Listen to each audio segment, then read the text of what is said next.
Assalamualaikum warahmatullahi wabarakatuh. Yang terhormat Bapak Ibu dosen penilai uji kinerja. Perkenalkan, nama saya Muhammad Abdurrahman Maskur. Saya mengajar di MTS dari Sulaimaniyah, Kamulan, Durinan, Kabupaten Trenggalek, Jawa Timur.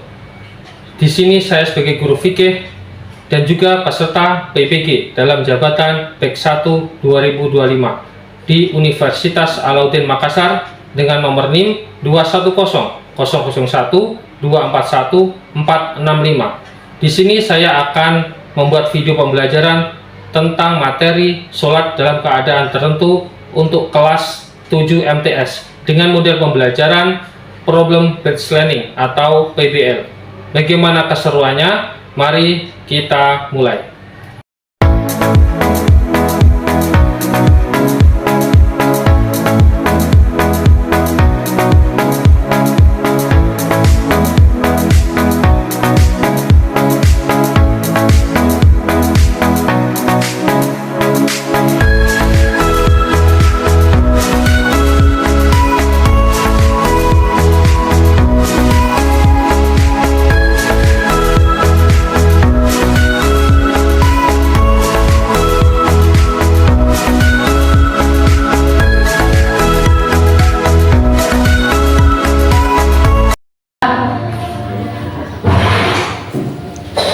Assalamualaikum anak-anak. Gimana anak-anak semua? Sehat semua hari ini? Alhamdulillah. Baik, anak-anak, sebelum mulai pelajaran seperti biasa mari kita berdoa. Untuk ketua kelas yang akan memimpin berdoa. Silakan. Berdoa mulai. Bismillahirrahmanirrahim. Raditu billahi rabba bil islami dina wa bi muhammadin nabiyya wa rasulah. Rabbi zidni ilma warzuqni fahma waj'alni min ibadika sholihin. Bismillahirrahmanirrahim. Alhamdulillahi rabbil alamin. Ar-Rahmanir-Rahim. Maliki yaumiddin. Iyyaka na'budu wa iyyaka nasta'in. Ihdinas siratal mustaqim. Siratal ladzina an'amta 'alaihim ghairil maghdubi 'alaihim wad-dallin. Rabbighfirli wa liwalidayya wa lil mu'minina amin. Ya rabbal alamin. Seperti biasa, mari kita bersolawat harian. Allahumma sholli sholatan kamilatan wa sallim salaman taman ala sayyidina Muhammadin al-ali. Baik, sebelum memulai pelajaran seperti biasa menyanyikan lagu Indonesia Raya. Untuk yang biasanya menjadi silakan maju ke depan. Untuk semua anak-anak berdiri.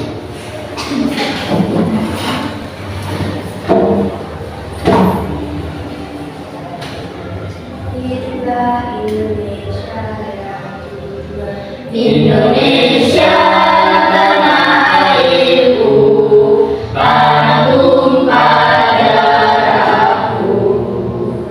Di sanalah aku berdiri, jadi pandu ibu. Indonesia yang merdeka, merdeka, hiduplah Indonesia.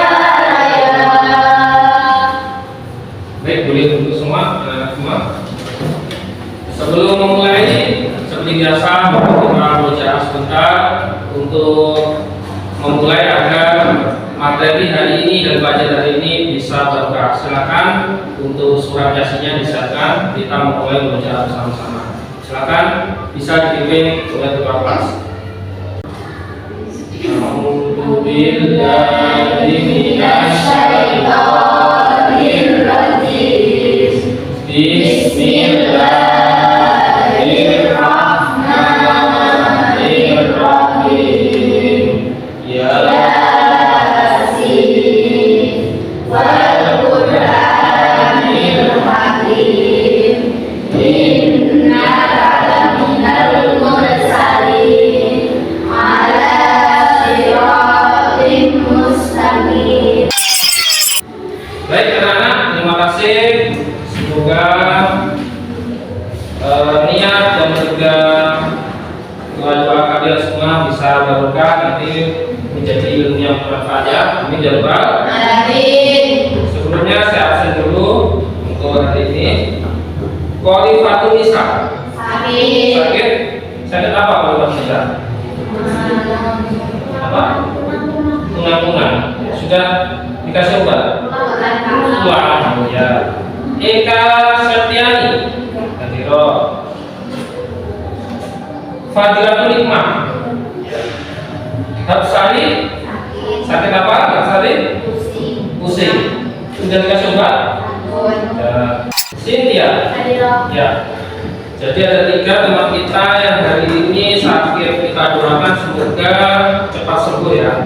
Bisa seperti kita bisa belajar kembali. Baik anak-anak, sebelum memulai materi selanjutnya kita review sebentar. Kemarin kita sudah mempelajari tentang bab 7. Coba dilihat bab 7 apa? Tentang sholat, jamak dan qasar. Nah, kita juga orang Islam sudah banyak sekali ilmu yang kita dapat, malam-malam dengan jodoh. Jadi sebagai orang Islam itu harus luwes. Islam itu tidaklah keras. Apabila kita dalam perjalanan jauh, waktunya terbatas, kita boleh apa? Menjamak sholat. Bahkan kalau kita jamak masih terlalu merepotkan di perjalanan, waktunya terbatas, kita boleh mengqasar sholat. Jamak kemarin artinya apa? Menggabungkan atau mengumpulkan. Qasar meringkas. Nah itu jamak qasar, jadi meringkas. Nah sekarang kita melanjutkan pelajaran selanjutnya yaitu bab 8. Apa materi bab 8? Materi bab 8 sholat dalam keadaan tertentu. Nah sebelum materi saya kasih tebak-tebakan sedikit ya. Ini ada buat merefreshkan pikiran anak-anak semua. Ini ada 2 poin nih.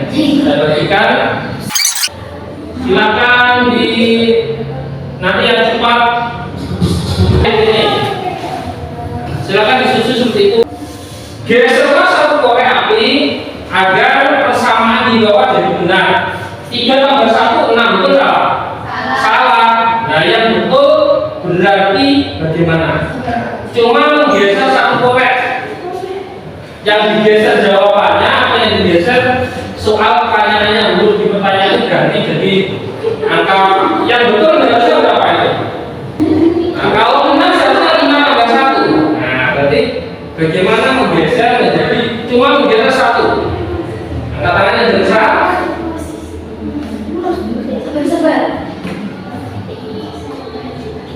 Ya sudah? Oke, stop. Bagaimana saja dari awal dulu, dari awal. Ya, A3-nya digeser. Betul, tepuk tangan. Kita lihat betul masalah jawabannya.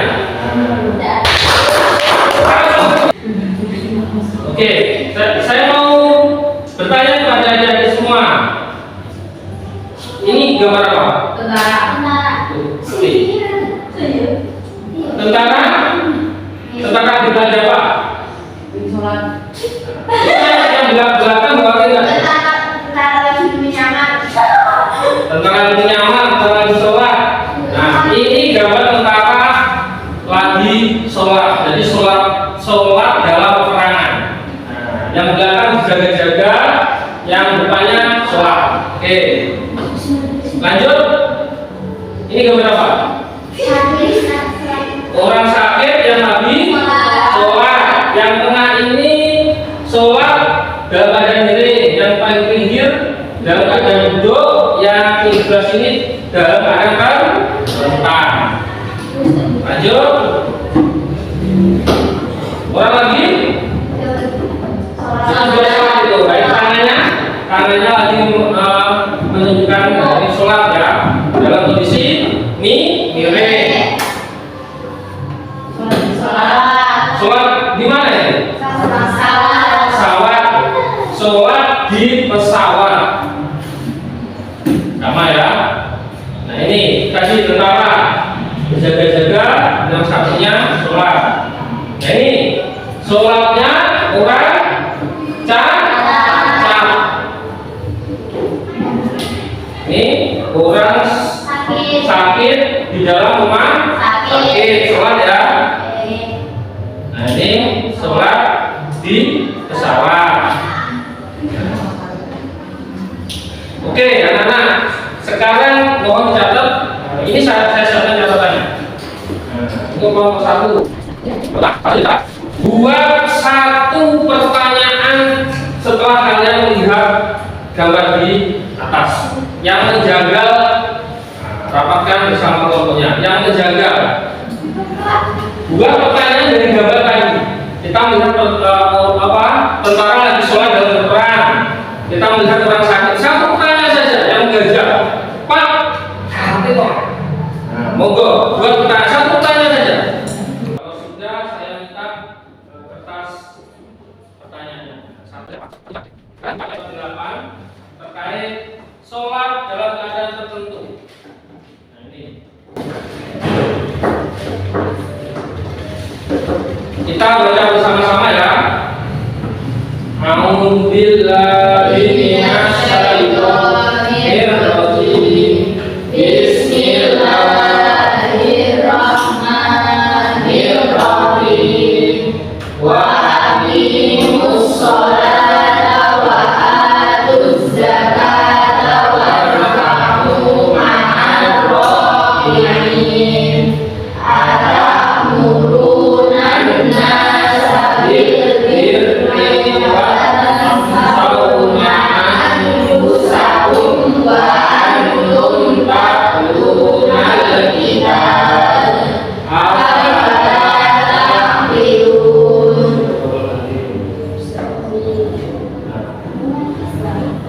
Sekarang ringkasan materi.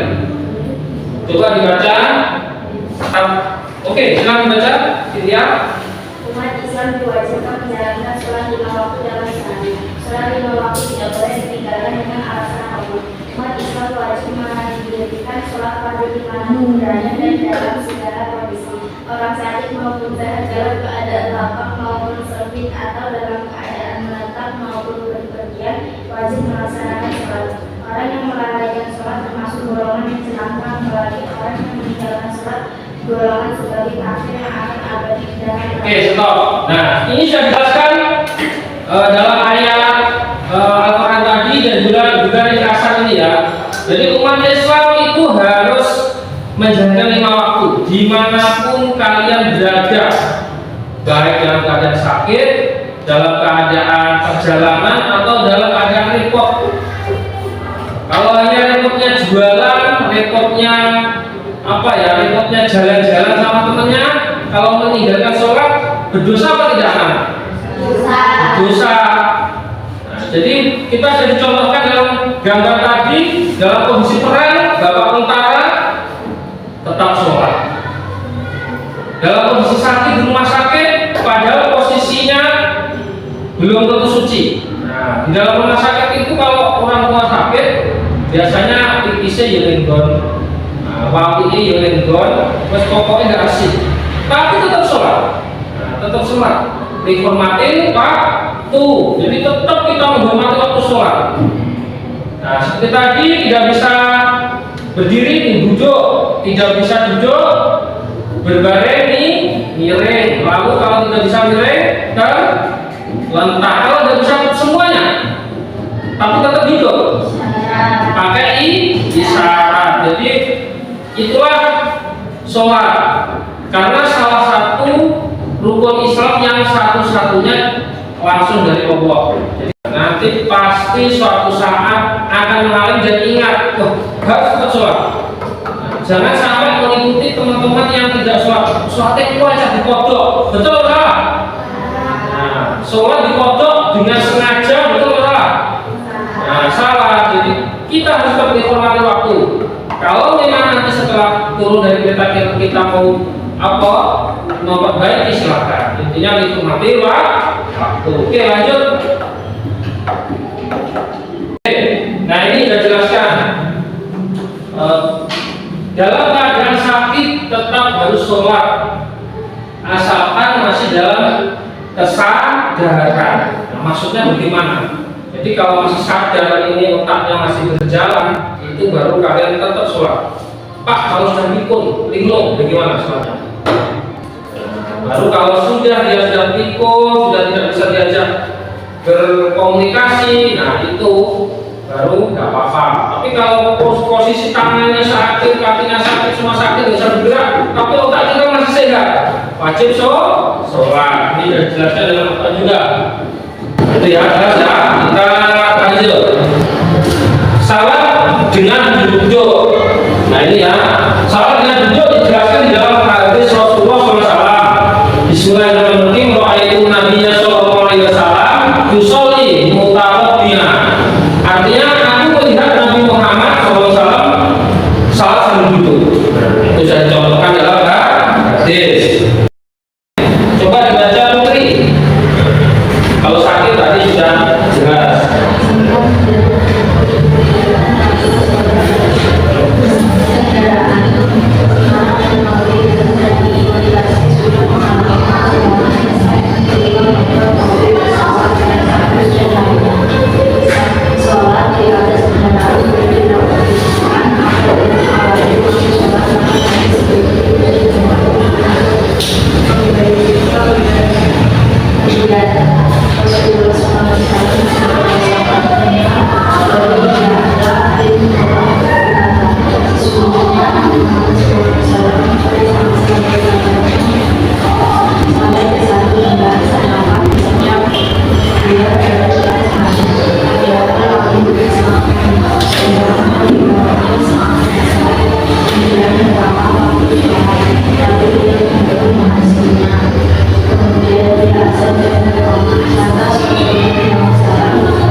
dari kiblat, ada dari kiblat kita sholat seperti biasa, tapi sok belakang kayak tadi, sok belakang jaga-jaga, depan rukuk, sujud, setelah berdiri baru yang belakang menyusul.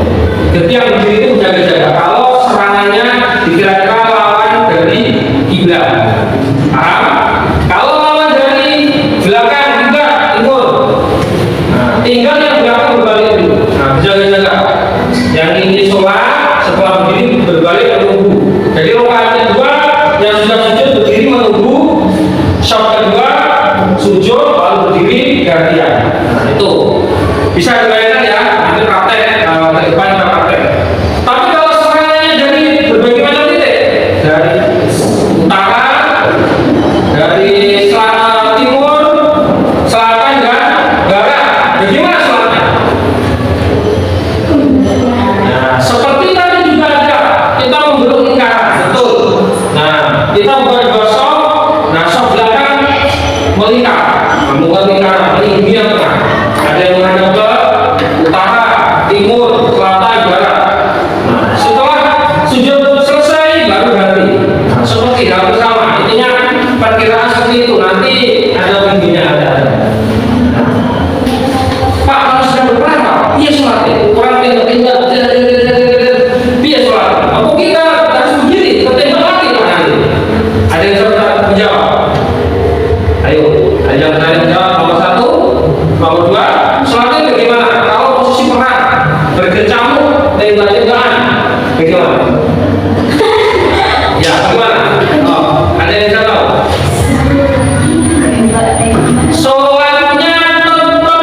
Nah, kita bertakbiratul ihram lalu sambil berguling tetap dalam arti sholat, tapi kita sambil menembak lawan. Nah, sambil Allahu Akbar kita menembak, berarti tetap sholat.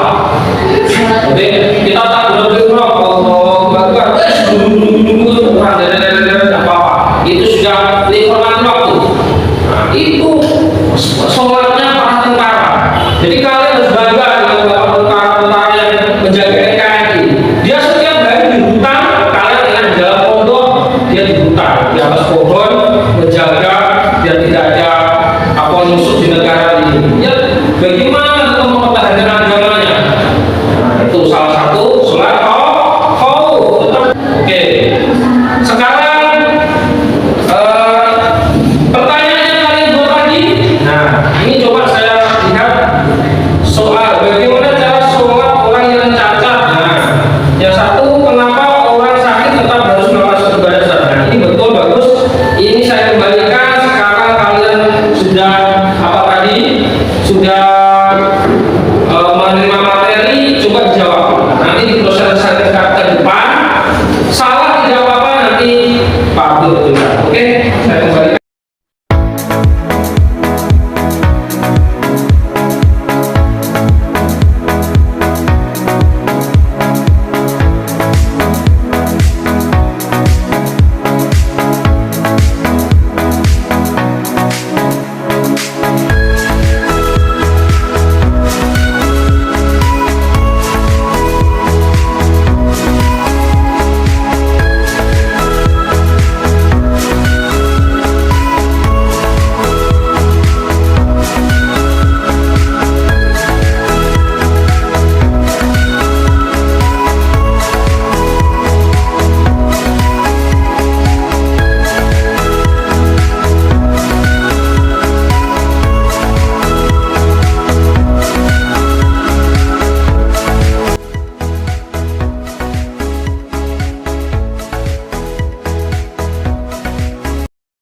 Pertanyaan balik atau jasa apa sih? Oke, silakan.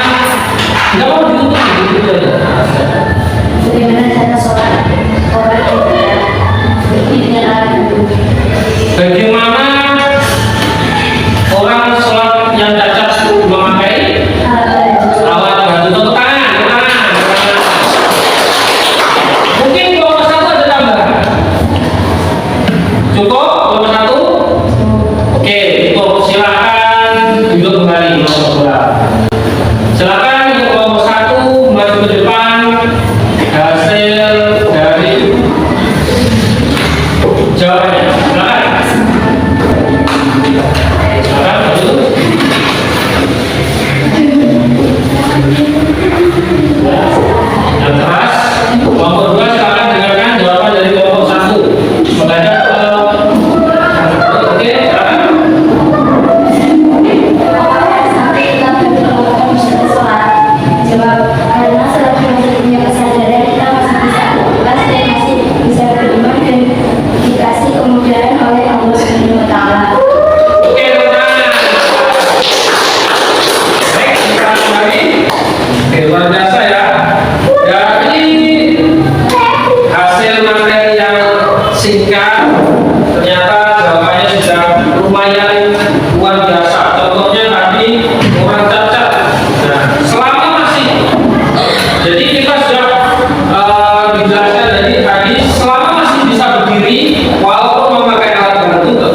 bisa berpikir, masih ingat Allah, masih punya kesempatan sholat.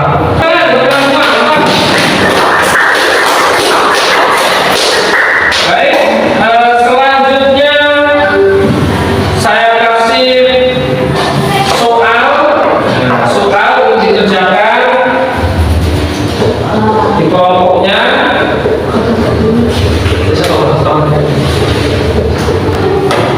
Baik, saya kasih lembar kerja. Ini ada 3 soal dikerjakan di lembar tadi.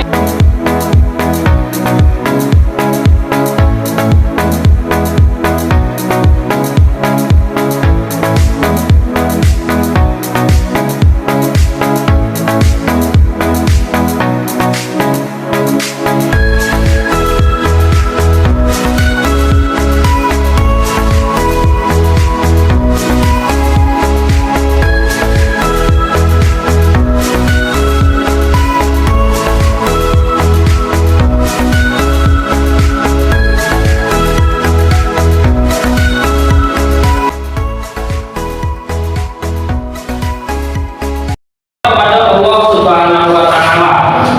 Jadi kita sebagai umat itu mendapatkan tes kalau kita di sekolah. Tes, kalian takwa apa enggak dalam kondisi perang tetap sholat? Kalian takwa enggak dalam kondisi sakit tetap ingat Allah enggak? Itu salah satu tanda keimanan atau ketakwaan kita. Yang kedua, memberikan ketenangan dalam diri. Kalian pernah enggak lupa sholat, lalu kalian merasa takut? Pernah nggak? Apa biasa saja? Jadi kalau kalian sebagai orang muslim yang taat lupa sholat 5 waktu satu saja, pasti kita takut, merinding. Kalau itu iman kalian sudah kuat ya. Kalau imannya sudah kuat. Kesimpulan, kita mempelajari sholat dimanapun tempat. Ada pertanyaan? Ya, sudah paham semua ya? Baik, karena semuanya sudah kita pelajari, kita tutup pelajaran pada kesempatan pagi hari ini. Semoga bermanfaat buat kalian semua dan juga buat saya sendiri. Untuk pertemuan berikutnya nanti praktek terkait sholat di mana tempat. Kita praktek sholat cara berbaring, sholat di dalam kendaraan, bukan sholat sambil terlentang. Kita praktekkan di pertemuan berikutnya. Kita berdoa untuk ketua silakan memimpin doa.